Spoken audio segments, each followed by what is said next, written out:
Hi, I'm Allie from Allie Breaks It Down, where you ask and we answer. Cynthia from North Dakota writes, women in my family have an increased incidence of breast cancer.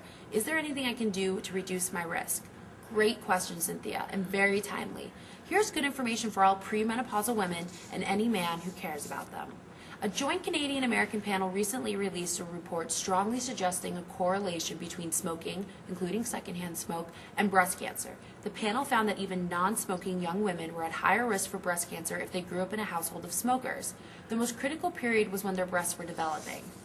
Dr. Anthony Miller, a panelist and University of Toronto public health expert, said, even moderate exposure to passive smoking increases a woman's risk of breast cancer when she is in her 30s, 40s, and 50s. Past breast cancer studies have been inconclusive on the breast cancer smoking correlation.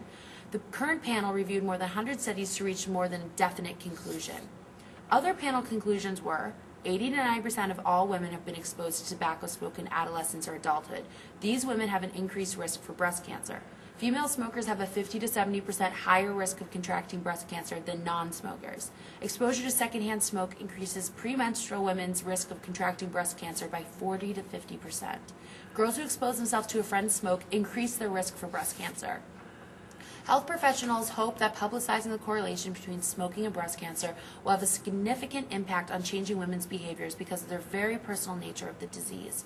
They believe that many women take the threat of breast cancer more seriously than lung or other cancers. Other experts are not willing to agree that the panel's findings are conclusive. Dr. Michael Thun, a researcher for the American Cancer Society, says, I think the jury is still way out. It's definitely plausible. The issue is, what's the level of evidence? Each of you needs to decide your risk tolerance. While the study makes a strong case, it is not definite.